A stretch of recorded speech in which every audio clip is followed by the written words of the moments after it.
Tapi itu kadang aku yang emosinya suka nggak kontrol karena kebagi kan pikirannya harus sama yang ini, harus sama yang ini. Jadi kalau dia salah gitu nulisnya, jangan gitu Zul, salah. Itu harusnya nggak boleh sih ya.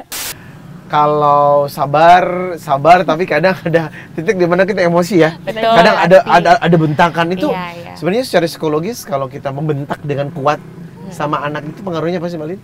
Tapi repotnya kalau kita terbiasa untuk naikin suara, jadi suaranya tinggi terus, nanti pas kita meminta attention nih, perhatian anaknya tuh jadi nggak merhatiin kita lagi. Saya ingin tahu porsi anak main gadget ini sehari itu gimana, Mbak Lin? Ya, soalnya mamanya ini luar biasa, ngelosnya itu dari pagi kadang. Ya ampun, gadget lagi. Kalau batasannya anak 0 sampai 2 tahun sebenarnya belum boleh sama sekali untuk menggunakan screen time, kecuali untuk fungsi komunikasi. Halo Moms and Dads Orami, bertemu kembali dengan saya Marcelina Melisa, MPC Psikolog, psikolog anak dan remaja dan juga konselor edukasi.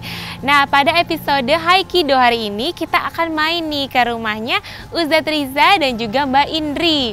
Nah, kita temui dulu yuk Ustadz Riza, Mbak Indri serta kedua buah hatinya yang lucu-lucu. Yang pertama itu umur 5 tahun Zulaika dan yang kedua usia 2 tahun yaitu Nabila. Halo Ustadz Riza, Mbak Indri, Zulaika sama Nabila. Terima kasih nih aku udah diizinin kesini ngobrol-ngobrol. Kita juga senang banget bisa menghadirkan psikolog ya. Karena jujur kita punya banyak permasalahan-permasalahan yang ternyata ya sebagai orang tua itu harusnya begini loh gitu ya. Iya. Kayak kok agak bingung kadang-kadang ya, Betul. Oke, nah ini kan lagi masih online school ya, mungkin ya Mas Zulaika ya.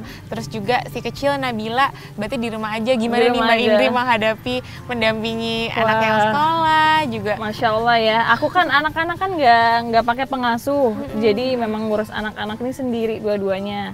Terus malah sekarang ditambah Zulaika homeschooling, jadi Zoom meeting setiap hari. Itu kalau nggak ada yang bantu sih lumayan ya. Soalnya kalau lagi Zulaika lagi nemenin Zoom, yang ini udah heboh kesana sih. Mimi, mama Mimi. Aduh gimana ya sambil ngajarin. Ya udah akhirnya sambil nyusui, sambil Zoom meeting. Masya Allah, makanya aku ngeliat kayaknya hebat banget berarti ibu-ibu yang di luar sana yang sekarang ini mungkin punya anak 3 atau 4 tuh bisa ngurus, apalagi berbarengan sekolahnya gitu. Harus multitasking ya Mbak ya. Aku memang sengaja nggak pakai babysitter, Mbak Lina. Jadi memang kan kita punya konsep al-ummu al-madrasatun ulah. Ibu itu adalah sekolah pertama untuk anak-anaknya. Makanya untuk fase-fase golden age seperti ini, saya ingin murni pure ibunya paham lah perkembangan anak baik secara fisik ataupun psikologi.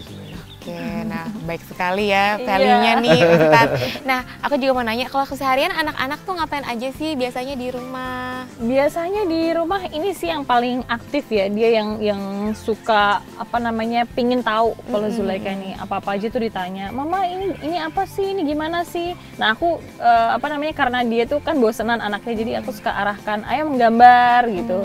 Karena sekarang tugas-tugasnya di rumah, jadi tugas-tugas dari sekolahnya dia aku kerjakan bareng sambil melukis, terus sama ada hafalan Quran sama ngaji juga.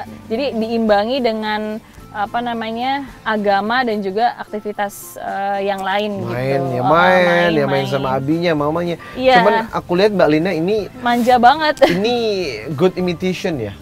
Dia peniru yang baik gitu. Makanya aku kadang sama istri ini kalau bersikap, berkata-kata hati-hati loh ya, karena dia niru gitu ya. Jadi apalagi pernah kan waktu itu kan kalau mandi sering bertiga nih ya kan, saya bilang kalau mandi jangan bertiga gitu kan ya, nanti ada pertanyaan-pertanyaan di luar kita nggak bisa ngejawabnya gitu kan. Jadi mendingan mandiin aja dulu anak baru kamu gitu loh. Nanti kan apa yang dibawa di kamar mandi kadang keceplosan dia bawa. takutnya keluar. bawa keluar Iya, gitu betul. ya. Nah, kalau buat Zulaika yang usia 5 tahun ini, berarti Moms dan Dads Orami itu penting ya untuk memberikan berbagai aktivitas kayak sebenarnya aktivitas calistung atau pracalistung gitu ya, kayak tadi Mbak Indri lakukan menggambar. Sebenarnya menggambarkan bagian dari dia meningkatkan keterampilan motorik halus ya, Moms and Dads. Oh bagus sebenarnya Mbak Lina. Bagus, karena memang membaca, menulis, berhitung kan kelihatannya sederhana, tapi sebenarnya di belakangnya tuh banyak prosesnya. Kayak misalnya kita mau menulis yang baik aja itu biasa di tracing dulu ya, pakai garis yang putus-putus gitu. Iya, Gitu, betul. supaya anak tahu oh arah garisnya ke sini. Iya. Kadang arah penulisan juga yang turun sama yang naik kan juga beda gitu ya. Nah, tapi itu kadang aku yang emosinya suka nggak kontrol karena apa kebagi kan pikirannya harus sama yang ini, harus sama yang ini. Jadi kalau dia salah gitu nulisnya, jangan gitu Zul, salah. Itu harusnya nggak boleh sih ya. mungkin di Cuma ini kadang- aja ya, kayak dia nggak apa-apa ruang buat berbuat Iya, kesalahan gitu ya Mbak. Cuman mungkin kita pengen ngajarin juga Iya. yang sebenarnya baiknya gimana sih yang betul. Nah, jadi gimana tuh? Oke. Maksudnya biar kita nggak ikut emosi ngajarin anak. Terus apakah kita harus mengikuti moodnya dia atau memang Cuman kan dia kadang kan kita punya jam waktunya istirahat, jamnya betul, belajar, jam ini kadang dia waktunya disuruh belajar dia Malah maunya ngerjain yang malah lain ya. maunya nonton Enggak. handphone gitu. Itu gimana ya? Aku sih selalu menganjurkan pakai jadwal, tapi nggak usah jadwal yang kaku gitu. Jadi misalnya kalau untuk anak seumuran Zulaika ini kan gambarin aja kayak gambar lingkaran, kayak soalnya itu jam, tapi waktu pagi hari itu misalnya dikasih warna kuning, nanti waktu siang hari dikasih warna pink gitu. Terus tempel aktivitas-aktivitas yang dia kerjakan di pagi hari, siang dan malam gitu. Jadi Zulaikanya tahu, Mbak Indri juga udah nggak senewan gitu ya. Kalau misalnya udah belok, oh ini loh Kita tuh, juga harus komitmen ya. betul. sama waktunya. Ini kita lagi mau ngerjain ini loh Zulaika. Jadi membantu karena anak kalau misalnya dia nggak tahu akan ngapain atau nggak ada apa ya arahan yang jelas juga, dia akan yang pertama jadi pengen cobain ini itu, terus dan akhirnya malah bikin kita riwah juga kan ya Mbak, apalagi ada yang kecil juga.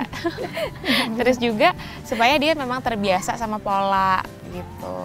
Kalau ini Mbak Lina, kita kan kadang ada saat dimana kalau sabar tapi kadang ada titik dimana kita emosi ya. Betul, Kadang pasti. ada bentakan itu. Iya. Sebenarnya secara psikologis kalau kita membentak dengan kuat sama anak itu pengaruhnya apa sih Mbak Lina?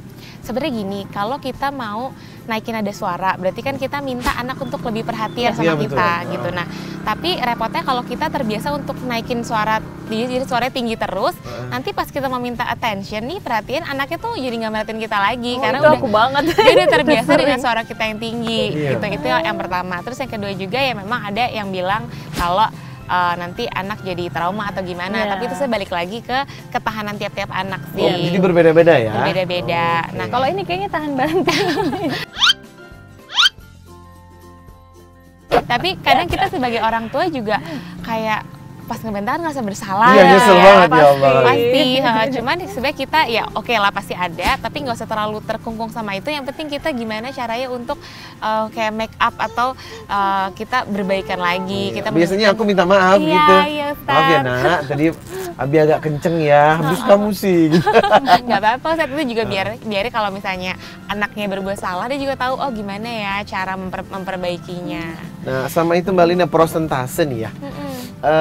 Kita juga nggak bisa untuk menutup mata kalau gadget juga kasih manfaat, ya kan? Cuman kan saya ingin tahu porsi anak main gadget ini sehari itu gimana, Berapa Mbak Lin? lama Ya, soalnya mamanya ini luar biasa, ngelosnya itu dari pagi kadang, ya ampun gadget lagi. Nanti kalau di kamar tidur kadang kita sudah semua satu-satu gadget jadi. Nah Kita kira-kira pegang gadget sendiri, abinya juga, kakaknya dengan adiknya kira-kira sama untuk sendiri-sendiri. ngasih Batasan batasan ya? lah untuk Kalau batasannya anak 0 sampai 2 tahun sebenarnya belum boleh sama sekali untuk menggunakan 0 sampai 2 screen tahun. time. Kecuali untuk fungsi komunikasi. Jadi kalau misalnya dia mau komunikasi sama saudaranya yang tinggal di luar video kota, call betul. gitu. Nah, itu nggak apa-apa. Nah, kalau 3 sampai 5 tahun itu durasinya totalnya 1 jam dalam sehari. Zulaika dengerin, tante dengerin. 1 jam aja nontonnya jam, ya. Nanti ya. biar nggak rusak matanya kalau main gadget atau nonton YouTube. 1 jam ya? 1 Mbak jam, Lina tapi ya? boleh dipecah-pecah kadang- juga. Jadi kayak mau 20 menit juga boleh. Kadang-kadang kayak Oke. pagi, siang, malam. Kadang kan gini, apa namanya mungkin anak-anak ini kan kalau nggak dikasih itu kan aktifnya luar biasa.